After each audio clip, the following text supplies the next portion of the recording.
Kenalan dulu ya. Halo, perkenalkan nama aku Nela Genta Saka, kelas 11 IPS 3, nomor absen 25. Halo semuanya, perkenalkan aku Daniel Putirawan dari absen 24. Halo, perkenalkan nama aku Adiani, absen 5. Nama saya Danis dari absen 12. Nama saya Faisal Nafisa Putra dari absen 15. Perkenalkan nama saya Daniel Kiko Aliza dari absen 10. Dalam ruangan ini tidak ada perbedaan antara malam dan siang. Biarpun di kamar tidur hari ini sudah malam. Berkualitas cahaya dalam ruangan makana tetap sama. Murni datang diantarkan seorang petugas pengadilan. Tak berhenti sebentar untuk memandang wajah suaminya. Yang nulis silakan ibu. Ini sayang. Mendengar kata sayang itu, Murni memalingkan muka lalu duduk tertunduk. Pembela mendekati Munti lalu berkata, Nyonya, ada sedikit pengakuan yang ingin didengarkan oleh majelis hakim yang mulia. Kami mengetahui bahwa dulu Nyonya adalah kekasih Kapten Anwar. Tapi orang yang mencintai Nyonya bukan dia satu-satunya. Ada lagi yang lain, yaitu Maher Bahri. Kapten Anwar yang dijatuhi hukuman mati oleh pengadilan Medan Perang yang menjadi ketua pengadilan itu adalah Maher Bahri, suami Nyonya. Saya ingin mengajukan beberapa pertanyaan, harap Nyonya jawab dengan jujur dan tunjukkan pada majelis hakim. Murni mengangguk. Sudah berapa tahun Nyonya berumah tangga dengan saudari Bahri? Lebih dari 30 tahun. Waktu yang cukup panjang untuk mengenali pribadi seseorang. Berdasarkan pengetahuan Nyonya, apakah mungkin saudari Bahri menjatuhkan hukuman pada sahabat karibnya Anwar dengan maks membunuhnya supaya dapat mengawini Nyonya? Tolong Nyonya jawab dengan sejujurnya. Cobalah Nyonya renungkan. Saya tidak perlu merenungkannya. Saya kenal sifat suami saya. Suami saya seorang pejuang, seorang prajurit yang setia. Tidak mungkin ia membunuh. Tolong sampaikan dengan jelas kepada majelis hakim. Suami saya tidak membunuh Anwar karena ingin kawin dengan saya.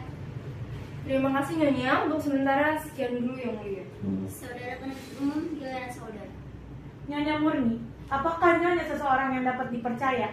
Ataukah Nyonya berkata begitu hanya sekedar mimpi memamerkan kesetiaan pada suami yang sebetulnya sama sekali tidak Nyonya miliki? Yang mulia, saya keberatan terhadap ucapan saudara penuntut umum. Di sini yang dihadiri adalah saudara Bahri, bukan Nyonya Murni. Maaf Yang Mulia, saudara pembela terlalu terburu nafsu. Saya belum selesai berbicara. Saya tidak mengadili. Saya hanya membuat sesuatu simpulan. Teruskan saudara penuntut umum. Setelah saudara meninggal, berapa lama kemudian Nyonya menikah dengan saudara Bahri? Ayolah Nyonya Murni, menurut keterangan yang kami peroleh Nyonya sangat cinta pada saudara Anwar. Apakah betul? Begitu cinta padanya, hingga lamaran saudara Bahri yang pangkatnya lebih tinggi dari saudara Anwar, Nyonya tolak. Saya tidak tahu pasti, biarpun kepastian ini tidak penting, dalam bermesraan dengan saudara Anwar tidak akan begitu aneh jika Nyonya dan saudara Anwar bersimpati untuk hidup semati. Itu biasa. Memang begitu biasanya anak-anak muda yang sedang bercinta. Lalu dia meninggal. Berapa bulan kemudian Nyonya menikah dengan saudara Bahri? Hampir tidak terdengar. Keras sedikit. 2 bulan. 2 bulan. Hebat sekali kesetiaan Nyonya kepada saudara Anwar. Belum lagi jasadnya membusuk dalam kubur. Nyonya sudah berpaling dengan laki-laki lain. Saingannya. Perempuan apa Nyonya sebetulnya? Perempuan pengobrak cinta yang pindah dengan mudah dari lelaki satu ke lelaki lain. Penjual mulut manis, pendusta, pembohong. Saya keberatan atas pertanyaan saudara penuntut umum. Yang saya temukan bukanlah kesimpulan. Kalau boleh bertanya pada saudara pembela terhormat, simpulan apa yang akan ia ambil dari kenyataan ini? Langsung menjawab. Cara saudara mengajukan pertanyaan memojokkan Nyonya Murni. Saya tidak memojokkan siapa-siapa. Itu adalah prasangka saudara di sini. Hakim mengetuk-ngetukkan palunya melihat pembela dan menuntut umum bertengkar. Saudara-saudara bicara melalui hakim. Keduanya diam. Maaf yang mulia. Saudara penuntut umum, teruskan. Untuk sementara sekian dulu Yang Mulia. Saudara pembela, silakan. Nyonya Murni, Menyenangkan air matanya. kata Nyonya kawin 2 bulan setelah kekasih Nyonya meninggal. Memang Nyonya, masyarakat umum akan bertanya-tanya bagaimana mungkin seorang gadis yang begitu mencintai seorang laki-laki tiba-tiba kawin dalam waktu begitu singkat dengan laki lain. Masyarakat cenderung untuk menghukum, tapi Nyonya berhak untuk membela diri. Nyonya tentu punya alasan, yang bisa Nyonya jelaskan? Setelah Anwar meninggal, saya hancur luluh. Dunia ini serasa kiamat. Saya hampir-hampir sesat. Saya memutuskan untuk bunuh diri, tapi Tuhan melindungi saya. Bermalam-malam saya berjuang melawan keinginan saya itu. Saya berhasil mengambil keputusan. Saya akan hidup terus. Saya harus bisa melupakannya. Tapi saya perempuan sendiri, memerlukan perlindungan. Tidak ada gunanya memerlukan perlindungan seorang yang sudah tidak ada. Satu-satunya orang yang mencintai saya kecuali Anwar adalah Bahri. Lalu saya membulatkan hati. Siapa tahu saya dapat belajar mencintai dia, karena ia lelaki yang baik, setia. Ia juga mencintai Anwar. Tidak perlu satu kata pun keluar dari mulutnya hal-hal yang memburukkan Anwar. Setelah kami menikah, setiap tahun ia membawa saya ziarah ke makam Anwar. Mula-mula saya mengira mencintai dua orang lelaki, tapi kenyataannya saya mencintai seorang Bahri. Lalu di mana tempat Anwar? Kami berdua mencintai Anwar sebagai kenangan. Terima kasih. Masih ada saudara penuntut umum? Ya, Yang Mulia. Apakah saudara Bahri membahagiakan Nyonya? Iya, berusaha sekuatnya membahagiakan saya dan saya memang bahagia. Nyonya dusta. Bagaimana tidak? Baru tadi pagi Nyonya mengeluh pada suami Nyonya. Nyonya menuntut saat-saat yang dapat dijadikan kenangan karena suami Nyonya tidak memberikan waktu yang menjadi hak Nyonya. Karena suami Nyonya adalah seorang yang tidak kenal cinta sejati yang mengawini Nyonya karena nafsu semata.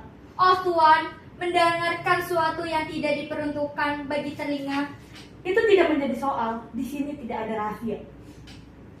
Bukan karena percakapan itu percakapan rahasia, tapi karena Tuan tidak akan pernah mengerti bahasa yang kami pergunakan. Karena bahasa yang berlaku antara suami istri adalah bahasa khusus yang hanya dapat dimengerti oleh berdua. Mungkin kata-katanya sama dengan yang Tuan dengar di pasar atau baca di koran, tapi setiap kata dibebani rasa yang tumbuh dari suka duka kehidupan kemesraan mereka berdua.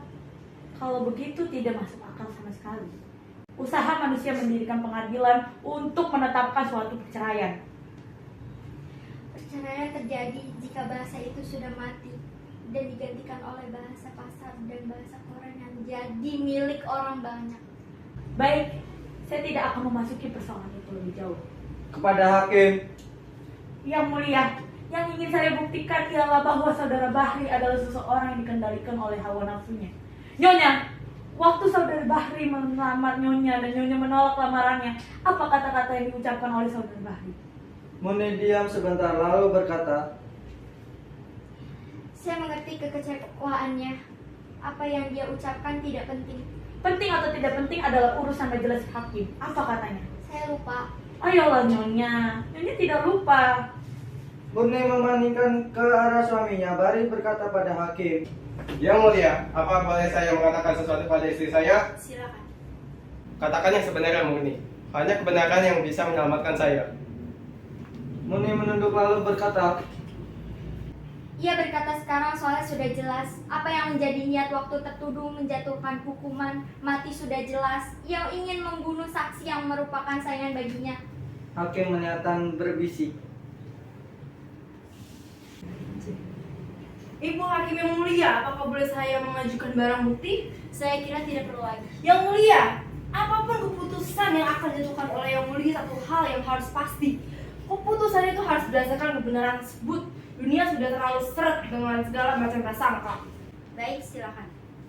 Pembela membuka mapnya dan mengeluarkan sepucuk surat. Surat ini ditulis pada malam setelah tertuduh menyampaikan lamarannya pada saudari Murni. Surat ini kemudian dikirimkan pada Murni dengan bantuan seorang prajurit. Tapi prajurit itu terbunuh dan surat ini tidak sampai ke tangan Murni. Surat itu ada pada saya. Saya minta supaya yang mulia sudi membacakannya. Setelah menyerahkan surat itu pada hakim ketua, hakim membuka simpulnya dan memulai membaca.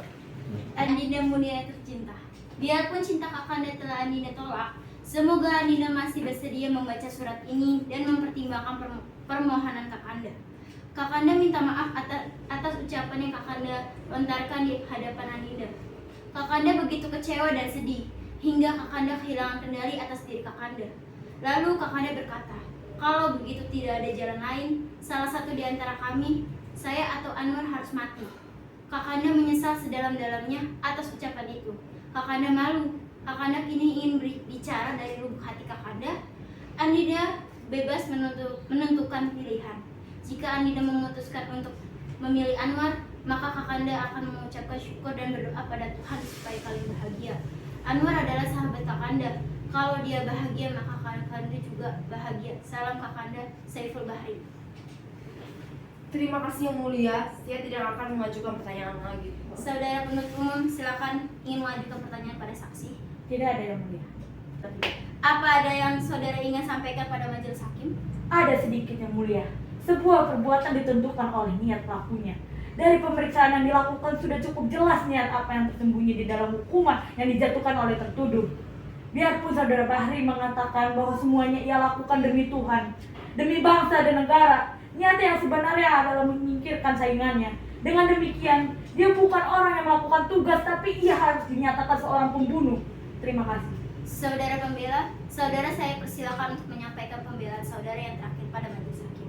Majelis hakim yang mulia, kini sampai saya pada akhir tugas saya, yaitu membantu dengan sekuat tenaga menegakkan kebenaran dan mengembalikan hak pada yang berhak. Perbuatan seorang dinilai menurut niat pelakunya. Tapi siapakah yang dapat mengetahui niat seorang? Dan jika toh dapat kita ketahui, maka kita akan menilai menurut ketebasan pribadi kita juga. Oleh karena itu, majelis hakim yang mulia, satu-satunya yang dapat menghakimi adalah pelaku itu sendiri. Tapi itu hanya akan jadi jika hati sanubari orang tersebut masih berfungsi sebagaimana mestinya. Jika suara hatinya masih bisa membedakan yang benar dan yang salah, yang terbukti dalam mahkamah ini tidak apa-apa, kecuali bahwa saudara Saiful Bahri yang sekarang ini dihadapkan sebagai tertuduh adalah seorang yang jujur, rendah hati, percaya pada Tuhan, dan seorang yang memiliki tanggung jawab sepenuhnya atas semua perbuatannya. Oleh karena itulah pada tempatnya jika keputusan pengadilan yang dikembalikan pada hati sanubarinya sendiri, saya yakin majelis hakim yang mulia akan mempertimbangkan ini. Terima kasih. Majelis hakim akan mengundurkan diri untuk bermusyawarah dan mengambil keputusan. Dengan ini, sidang saya undur beberapa saat. Para hakim berdiri lalu meninggalkan ruangan sidang, sementara semua yang hadir berdiri.